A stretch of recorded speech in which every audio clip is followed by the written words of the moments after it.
하나님 말씀 출애굽기 12장 12절로 14절까지 말씀이 되겠습니다. 출애굽기 12장 12절로 14절까지 말씀 함께 합독하겠습니다.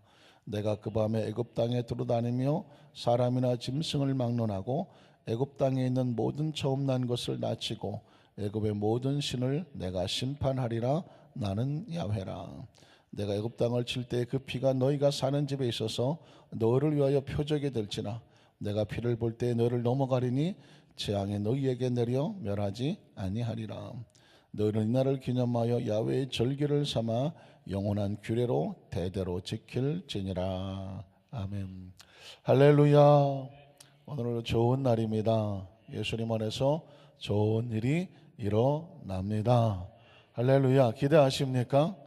기대하셔야죠. 생명처럼 소중한 것이 있나요? 생명이 없으면 아무것도 없죠.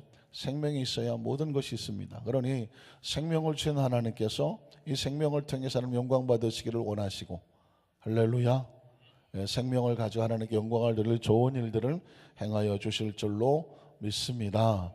지난 삶 속에 목회하면서 또 신앙생활하면서 늘 이 말을 외쳤거든요. 예수님 안에서 오늘도 좋은 일은 일어납니다. 항상 좋은 모습으로만 다가오지는 않죠. 힘들고 어려운 모습으로 다가오지만 기억하십시오. 우리 하나님은 좋으신 하나님, 합력하여 선을 이루어 주실 줄로 믿습니다. 한번 따라 하실까요? 하나님의 심판. 하나님의 심판. 제목만 보면은 상당히 하나님의 심판이라는 단어가 섬찟하고 무섭고 떨리는 이야기죠. 그런데 하나님의 나라는 항상 양면성이 있더라고요. 양면성. 하나님의 심판이 하나님 밖에 있는 사람에게는 심판이지만 하나님의 심판의 날이 준비하고 기다리는 사람에게는 무슨 날이다? 축복의 날이죠. 하나님의 심판, 그러면 무서운 단어는 아닙니다. 준비되지 않은 사람은 무서운 단어이지만 준비하고 기다리는 사람은 축복의 날이죠. 한번 따라 하실까요? 하나님의 심판은 하나님의 축복이다. 왜냐하면 하나님의 심판이 있어야 준비하고 기다렸던, 믿음으로 살았던 사람에게는 그날이 축복의 날이 되는 것이고, 하나님이 어디 있어? 내 마음대로 살았던 사람들에게는 하나님의 심판은 정말 중요한, 하나님의 살아계심이 나타나는 중요한 날이 되죠. 저는 목회를 하면서 신앙적으로는 요셉을 참 많이 묵상을 하고, 목회를 하면서는 모세를 많이 목회를 하게 되더라고요. 묵상을 하게 되더라고요. 모세는 40년을 애굽에서 연단을 받고 40년을 광야에서 연단을 받았죠. 그러니까 80년을 연단을 받고 처음 사역을 시작하는 거죠. 80년을 연단받고 훈련받고 사역을 시작했으니 참 하나님께서도 얼마나 막중한 일을 맡기시려고 정말 80년을 연단을 시키고 사역을 시키셨을까요? 마치 모세의 모습은 마른 떨기나무 같았던 것 같아요. 겉모습도 그랬겠고 그의 심령도 그랬겠고 누가 봐도 그랬겠고 자기가 봐도 그랬겠죠. 그런데 여러분 기억하시는 것처럼 그 마른 떨기나무에 불이 붙었으나 꺼지지를 않습니다. 하나님의 능력은 마른 떨기나무에서 나오는 것이 아니라는 것이죠. 보이는 곳에서 나오지 않습니다. 겉으로 나오지 않습니다. 스펙에서 나오지 않습니다. 능력은 위로부터 내리는 것이네. 성령의 불이 붙었으나 꺼지지 아니하더라. 누구를 향한 메시지인가요? 모세를 향한 메시지죠. 내 모습이 초라하고 나약하고 떨기나무 같으냐? 절망하지 마라, 낙심하지 마라. 능력은 어디서 온다? 위에서 오는 것이죠. 능력은 하늘에서 오는 것입니다. 하나님으로부터 오는 것입니다. 그래서 떨기나무가 자랑할 것이 없죠. 떨기나무가 무엇을 내세우겠습니까? 그럼에도 불구하고 떨기나무가 절망할 이유도 없습니다. 기죽을 이유도 없습니다. 어차피 능력은 하늘에서부터 오는 것입니다. 제가 이 본문을 수도 없이 읽었던 말씀인데 어느 날 말씀을 묵상하다 출애굽기 3장의 1절로 5절까지를 딱 눈에 들어오는데 떠날 수가 없어요. 왜냐하면 저는 그 모습에서 저의 모습을 바라봤죠. 한없이 초라하고 나약한, 정말 뭐 하나 내세울 것이 없죠. 떨기나무. 아니 모세도 떨기나무인데 모세 앞에서 저 같은 존재가 무슨, 이건 떨기나무에 아주 나무 가지 조각도 모자라는 것입니다. 그런데 그럼에도 불구하고 그 마른 떨기나무에 불이 붙더라고요. 근데 꺼지지가 아니하더라고요. 능력은 위로부터 오는구나. 그때 조금씩 자신감이 생기더라고요. 담대함이 생기더라고요. 하나님께서 사용하시면 능력은 위에서 오는 것이지 사람이 무슨 떨기나무를 자랑하는 것이 아니구나. 목회의 첫 출발은 그렇게 시작을 하게 되더라고요. 그 모세의 그 사역을 보면서 그렇게 연단받고 훈련받고 하나님께서 애굽에 내려가서 이스라엘 백성을 바로와 맞짱을 뜨고 어마어마한 영적인 도전을 받고, 바로가 문제가 아니자 바로 배후에 있는 애굽의 신들과 하나님께서 지금 영적으로 전쟁을 벌이는 거 아니겠습니까? 바로가 그렇게 했던 것은 인간의 능력이 아니었습니다. 역시 바로도 인간의 능력이 아니었다는 그 배후에 악한 영들이 있었고, 그 악한 영들이 붙잡고 있었고, 하나님조차도 바로의 마음을 열지 못하도록 악한 영이 붙잡혔으니까 치열한 영적 전쟁이 벌어지고, 그 전쟁 끝에 이스라엘 백성들이 애굽에서 나오게 되죠. 애굽에서 나오고 광야를 통과하고 정말 별의별 일이 다 있지 않습니까? 그 광야를 통과하면서 모세가 겪었던 모든 일들은 우리가 신앙생활이 광야 생활이고 목회 생활이 광야 생활이에요. 이 광야 생활을 잘 통과하고 나야 어디를 갑니까? 약속의 땅, 저 요단강 건너편에 있는, 영적으로 말하면 영원한 천국이 될 것이고, 또 이 땅의 삶을 살았다면 하나님의 약속의 땅이 되는 것이죠. 우리는 다 지금 이 땅에서는 약속의 땅, 축복의 땅, 가나안에 들어가길 원하는 것이고, 영적으로는 이 세상을 마치고 하늘의 땅, 천국에 가기를 원하는 줄로 믿습니다. 그럼에도 불구하고 모세에게 주어진 신앙, 모세에게 준 목회 여정은 늘 끊임없이 처절하고 힘들었습니다. 12명의 정탐꾼을 가나안 땅에 정탐 보내고 나서 얼마나 모세가 처절했을까요? 그 중에 10명이 와서 하는 소리는 가나안 땅은 절망의 땅, 무서운 땅, 거민을 삼키는 땅, 들어가면 되지 않는 땅, 하나님이 우리를 여기까지 인도하는 것을 보니까 우리를 죽이려고 했구나. 저 모세도 하나님의 종이라고 데리고 왔는데 결국은 우리를 이 모양 이 꼴로 만든다는 말이냐. 갑자기 이 10명의 정탐꾼들의 말 한마디에 300만이 모세에게 등을 돌리더라고요. 여론이라는 것이 이렇게 무섭습니다. 그것이 정확한지도 올바른지도 하나님의 뜻인지도 알지 못하면서 몇몇 사람이 움직이면, 전 거기서 무서운 걸 봤어요. 10명이 말을 했는데 300만이 등을 돌려요. 그 모세가 죽을 고생을 해서 애굽에서 싸우고 홍해수를 가르고 광야를 통과하고 가나안 땅까지 왔는데 몇 사람의 말을 듣고 300만이 등을 돌리는, 그 300만이 등을 돌리고 어디로 갑니까? 모세가 아닌 우리끼리, 우리가 마음에 드는, 우리 말을 잘 듣는, 또 우리가 원하는 한 애굽의 장관을 세워서 애굽으로 돌아가자. 다시 옛날로 돌아가자. Back to the future가 아니라 Back to the 이집트로 돌아가는 거예요. 애굽으로 돌아가는 거예요. 우린 여기서 가만히 보면 참, 인간이라고 하는 것은 하나님께서 하나님을 아는 영을 주지 아니하면 300만도 사람에게 속으면 하루아침에 등을 돌릴 수 있는 것이 아주 안타까운 상황입니다. 자, 오늘 제가 말씀을 드리고 싶은 것은 뭐냐면, 사람이란 여기에 선택 하나로 인해서 심판과 축복을 자초한다고 스스로 불러들이는 것입니다. 마치 하나님이 심판하시는 것처럼 보입니까? 하나님이 축복하시는 것처럼 보이십니까? 아니에요. 인간은 스스로 선택하면서 자초하죠. 그의 선택에 따라서 그것을 결과를 축복이라고 말하기도 하고, 그의 선택에 따라서 그 결과를 심판이라고도 말하는 거예요. 가만히 있는데 마른 하늘에 날벼락이 떨어져서 내가 심판받았다가 아니죠. 자신이 자초한, 스스로 선택한 결과에 따라서 그 결과의 열매가 축복이 될 수 있으며 그 결과가 심판이 될 수가 있다는 것입니다. 10명의 정탐꾼의 말을 듣고 300만이 등을 돌리고 애굽으로 돌아가자고 선택한 거예요. 그들의 선택에 따라서 그들은 애굽으로 돌아가다 광야에서 모두 다 죽고 말았습니다. 우린 하나님의 심판을 받았다라고 말할 수 있죠. 하나님이 심판하지 않았습니다. 그들은 스스로 선택하고 광야에서 그들의 생명을 묻었을 뿐입니다. 여호수아 갈렙은 그 처절한 절박한 위기 가운데 하나님 편에 서죠. 하나님 편에 섭니다. 아무리 환경이 힘들고 어렵더라도 하나님 명령하시면 간다이죠. 하나님께서 그 땅을 우리에게 주셨다. 야훼를 거역하지 말자. 우리가 믿음으로 들어가자. 선택입니다. 믿음은 선택이에요. 한번 따라 하실까요? 믿음은 선택이다. 믿음은 선택한 겁니다. 하나님께서 우리에게 가나안 땅을 들어가라고 했으니 가나안 땅에 들어가서 만약에 싸워서 지더라도 하나님이 약속하신 것이고, 이기면 축복이고, 가나안 땅에 들어가자 선택하는 것이죠. 선택 결과 어떻게 됐나요?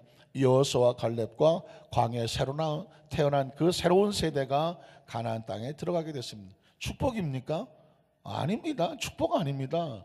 선택이었을 뿐입니다. 믿음으로 선택하고 들어갔더니 거기 축복이 기다리고 있는 것이죠. 믿으십니까?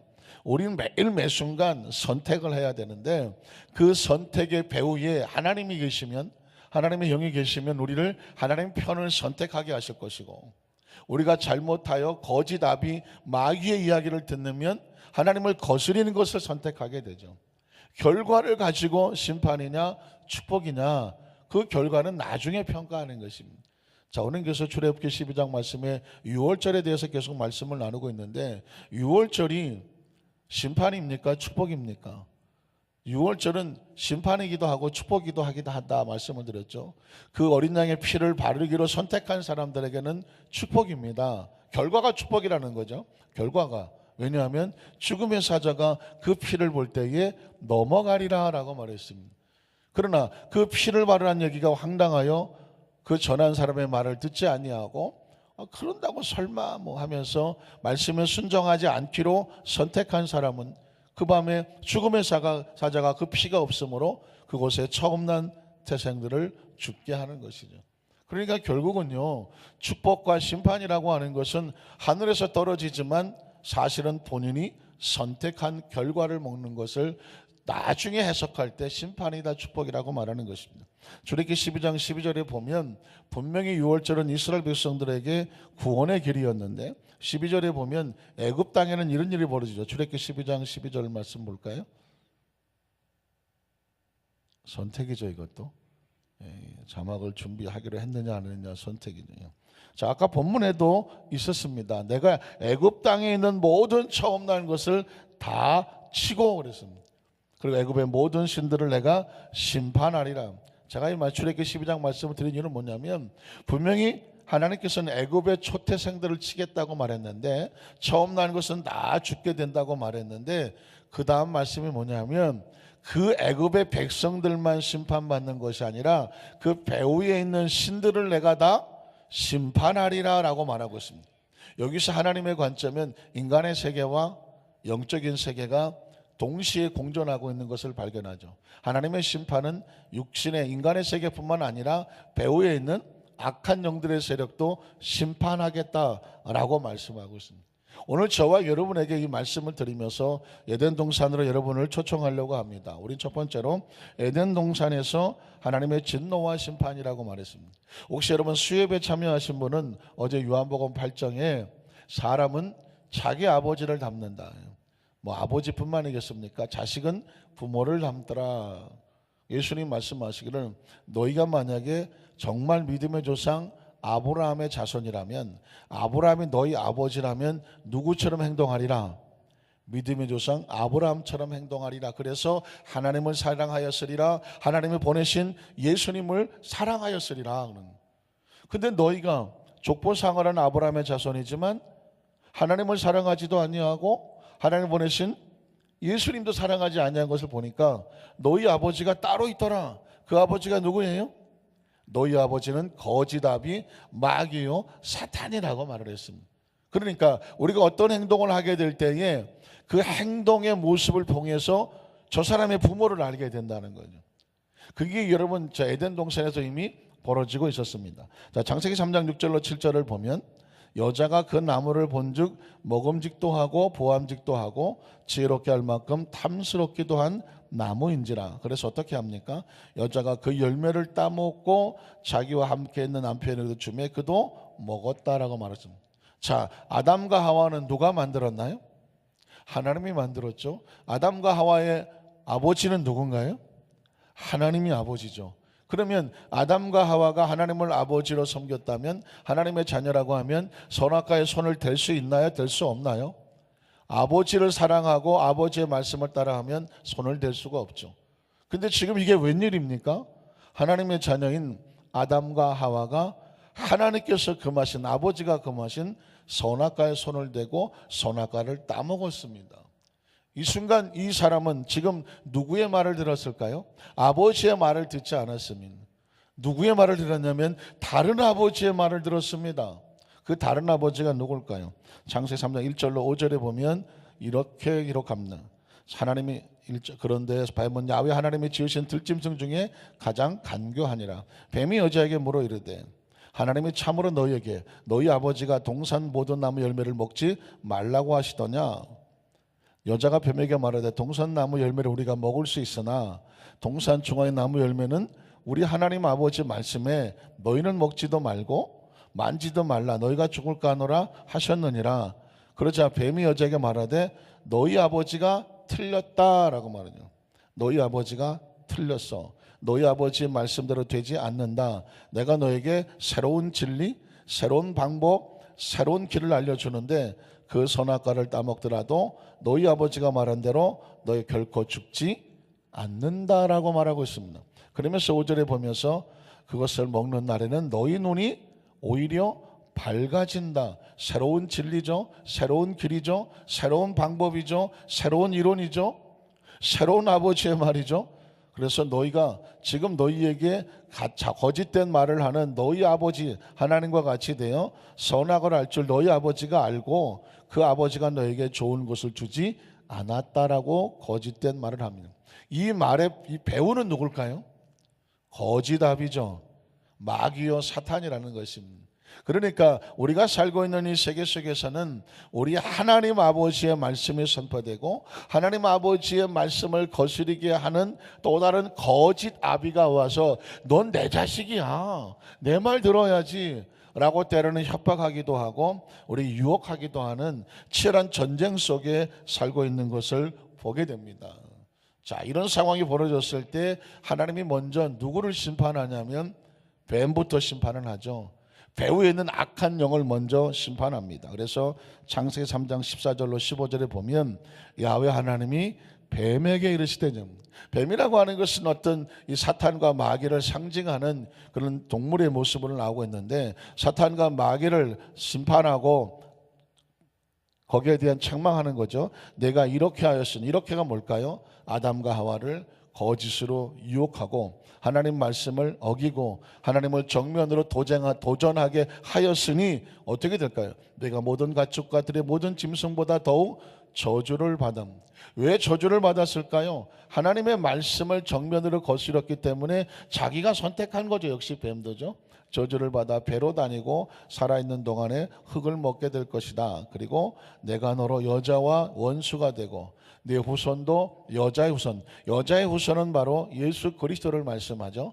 이 세상의 모든 후손은 다 남자의 후손이죠. 남자의 후손이죠. 남자의 씨를 받아서 남자의 후손이라고 표현하지만 유독 한 사람만 동정녀 마리아를 통해서 탄생하신 메시아는 여자의 후손이라고 말합니다.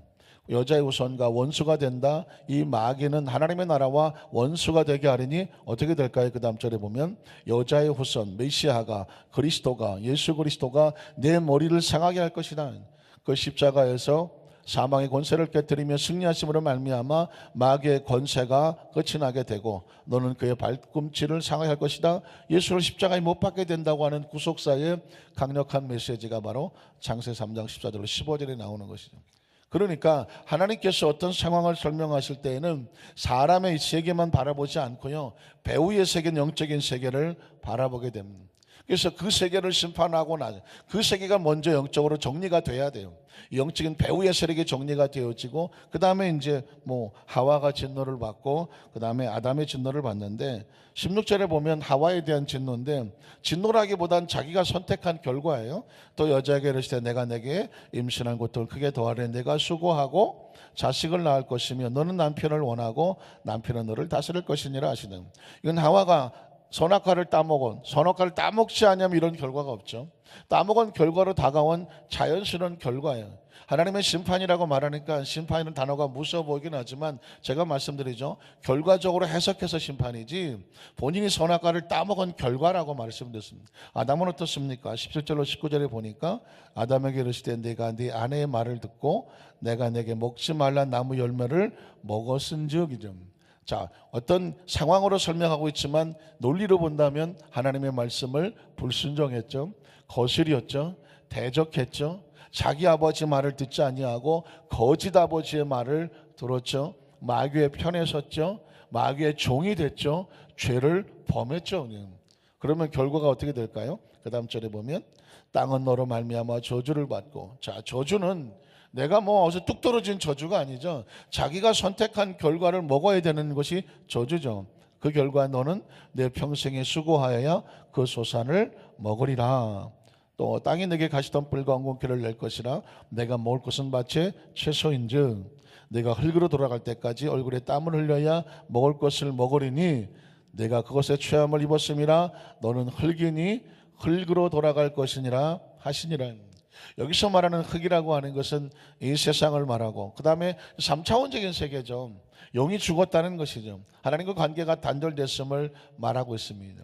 우리 순복음 신앙에서는 바로 여기서 삼중 처벌에 대한, 심판에 대한 인간의 가슴 아픈 심판의 모습이 나죠. 영혼이 죽고 육체가 죽고 환경이 죽는 이 세 가지의 저주를 대해서 말하지만, 그래서 예수 그리스도가 오면, 예수 그리스도 오시면 바로 이 세 가지 저주에서의 대속이 필요한 거죠. 죄가 돼서 회수하죠. 왜냐하면 예수를 믿지 아니함으로 말미암아 죄의 종이 되니까 결과가 이렇게 다가왔단 말이에요. 그러나 예수를 믿으면 이제 우리의 소속이 하나님의 자녀가 되잖아요. 하나님의 자녀가 되면 이 세 가지 저주로부터 우리가 빠져나오게 되죠. 신앙은 선택이라고 말씀을 드렸습니다. 그러니까 죄를 선택했더니 영혼이 죽고 환경이 죽고 육체가 병이 들었다고 말했습니다. 예수를 구주로 믿으면 새로운 선택을 하게 된 것이니까 영이 살고 환경의 축복이 임하고 육체의 생명이 임하게 되는 것. 이것이 말하는 삼중 축복이라고 말을 하는 것이죠. 그래서 오중복음과 삼중 축복이라고 말할 때 왜 세 가지 축복이 필요하냐?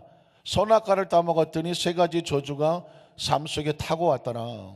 예수를 믿었다는 얘기는 선악과를 따먹음으로 불순종한 것이 아니라 예수를 믿음으로 순종하게 됐더니 세 가지의 회복이 임하다는 것이, 영혼이 잘됨 같이 범사가 형통하고 강건한 축복이 임하게 되더라는 것이죠. 그래서 여러분, 이것이 삼중 축복, 삼박자 축복이라고 말한 이유는 바로 우리의 삶 속에 가장 중요한 영혼과 육체와 환경의 회복이 필요하기 때문에 그렇게 말씀하는 것입니다. 말씀을 정리하기를 원합니다. 자, 6월절 어린 양의 피가 이스라엘 백성들에게 발라지기를 선포하셨습니다. 축복이죠. 구원의 메시지입니다. 그러나 그 어린 양의 피가 모두에게 축복은 아니라고 말했죠. 그 어린 양의 피를 발라야 축복이에요. 발라요. 그 어린 양의 피의 이야기를 듣고도, 전에 듣고도 바르지 않았다면 안타깝지만 저주가 되고 심판이 되는 거죠. 예수 그리스도 구원자인가요? 제가 어림도 없는 소리 하지 말라고 그랬죠. 예수 그리스도를 모르는 사람이 없잖아요. 예수 그리스도를 믿어야 축복이죠. 예수를 믿고 말씀에 순종하고 하나님 편에 서야 축복이지. 예수를 아른들 뭐합니까? 믿지 아니하고 순종하지 아니하고 그의 귀를 기울이지 아니하면 예수 그리스도는 심판주가 될 수밖에 없다는 사실이에요. 오늘 저와 여러분의 벌어지는 모든 상황, 오늘 하루가 축복인가요? 어림도 없는 소리 하지 말라는 거예요. 오늘 하루가 축복이 되려고 하면 우리가 하나님 말씀 안에 서 있어야 돼요. 하나님과의 관계에 성공을 해야 오늘 하루가 축복인 거예요. 만약에 오늘 하루가 말씀과도 상관이 없으며 하나님과의 관계와도 상관이 없다, 차라리 어제 천국 가는 게 훨씬 나을 뻔했네. 좀 조심스러운 얘기죠. 전 여기에게 성경 쓰기 하는 우리에게 계속 도전하고 있는 얘기는 뭐냐면 책임을 강조하고 있는 것입니다. 요행과 재수로 살지 말라는 것입니다. 그냥 생활 습관이나 그냥 대충 살지 말라는 것입니다. 왜냐하면 천하보다 소중한 이 생명을 가지고 오늘 하루를 반드시 멋지게 살아내라는 것입니다. 하나님 편에 살아내야 되고 말씀대로 살아내야 되고 영적으로 승리하며 살아내야 되고, 어떤 마귀의 유혹과 세상의 거짓 아비가 달콤하게 유혹을 하더라도 사람들의 말에 넘어가지 말고 하나님의 사람이면 하나님이 기뻐하시는 아버지, 하나님을 기쁘시게 하며 그 편에 서서 살아가라는 것입니다. 내 생각과 내 습관과 어떤 내 기분이 아닌 하나님께서 뭘 원하시는지, 어떻게 하는 것이 하나님을 기쁘시게 하는 것인지, 10명의 정탐꾼이 세상으로 다 떨어져 나가더라도 여호수아 갈렙과 같이 아무리 힘들고 어려워도 난 하나님께서 기뻐하신 편에 선다 라고 선택하며 살아가면 오늘 하루는 내 생애 최고의 날이 될 줄로 믿습니다. 멋진 하루, 멋진 삶, 그리고 그 삶이 계속 이어지기를 주님의 이름으로 축복합니다. 기도하겠습니다. 전능하신 하나님 아버지 감사합니다.